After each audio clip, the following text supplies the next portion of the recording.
Hello friends, அஸ்ஸலாமு அலைக்கும். எல்லோரும் எப்படி இருக்கீங்க? என்னுடைய கிச்சன் வந்து நான் எப்படி டீப் க்ளீனிங் பண்ணுவேன்னு சொல்லிவிட்டு வாங்க ஒரு வீடியோவாக போடலாம். நான் ஒரு 15 நாளைக்கு ஒருக்க என்னுடைய கண்டெய்னர் எல்லாத்தையுமே நான் வந்து மாற்றிக்கிட்டே இருப்பேன்.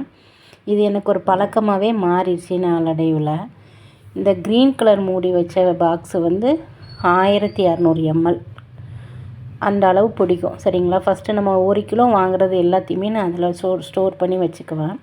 அது கொஞ்சம் குறைஞ்சதுக்கப்புறம் டப்பாவும் கொஞ்சம் எண்ணெய் பிசுக்க ஆயிரும்.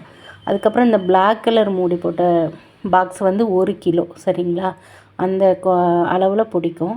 அதில் நான் திரும்ப மாற்றிட்டு இந்த மாதிரி இது நான் வந்து ஒரு செட்டு தான் நான் உங்கள்கிட்ட வீடியோவில் காட்டுறேன்.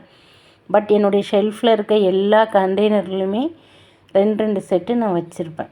சரிங்களா? இப்போ நான் கீழே உள்ள ஷெல்ஃபை மட்டும் க்ளீன் பண்ணிவிட்டு உங்கள்கிட்ட நான் வீடியோவில் காட்டுறேன். அதுக்கப்புறம் நம்ம பழைய கண்டெய்னரை யூஸ் பண்ணதை வந்து ஒரு பக்கெட்டில் போட்டு நிறைய தண்ணி வச்சு சோப் ஆயிலு பாத்திரம் கழுவுற ஆயில், நம்ம விம் லிக்விட் எது யூஸ் பண்ணுறோமோ அது, கொஞ்சோண்டு வினிகர், சோடா உப்பு எல்லாம் போட்டு நீங்கள் ஊற வச்சிங்கன்னா அந்த பிசு பிசுப்பு இல்லாமல் பார்க்க. அதுக்கப்புறம் நம்ம மறுநாள் வந்து லைட்டாக ஸ்க்ரப்பு போட்டு தேய்ச்சி கழுவுனாலே டப்பா பார்க்க நீட்டாயிரும். அதுக்கப்புறம் தண்ணி வடிய வச்சு ஒரு காஞ்ச துணியால் நல்லா தொடச்சிட்டு ஒரு அட்டை பாக்ஸில் போட்டு செலோ டேப் போட்டு ஒட்டி வச்சுருவேன். இது ஃபஸ்ட்டு எனக்கு கொஞ்சம் சிரமமான வேலையாக தான் இருந்தது.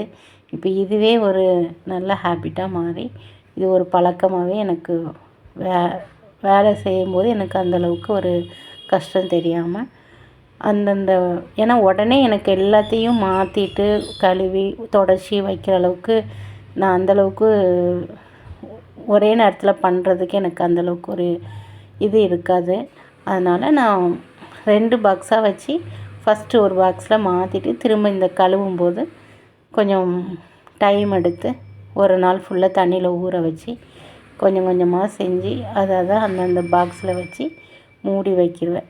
இதுதான் என்னுடைய கிச்சனை வந்து நான் ஆர்கனைஸ் பண்ணி வைப்பேன். நம்மளுக்கு வந்து கிச்சன் எப்போதுமே கேஸ் அடுப்பு பக்கத்தில் இருக்கிறதுனால எப்போதுமே நம்மளுடைய கிச்சன் வந்து நீட்டாக இருக்கணும். அப்படின்னா இந்த மாதிரி ஒரு மெத்தடை நீங்கள் ஃபாலோ பண்ணி பாருங்கள்.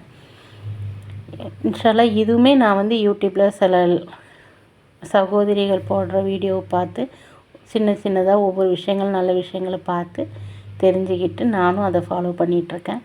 இன்ஷால்லா என்னுடைய வீடியோ பிடிச்சிருந்தா ஒரு லைக் பண்ணுங்கள், சப்ஸ்கிரைப் பண்ணுங்கள்.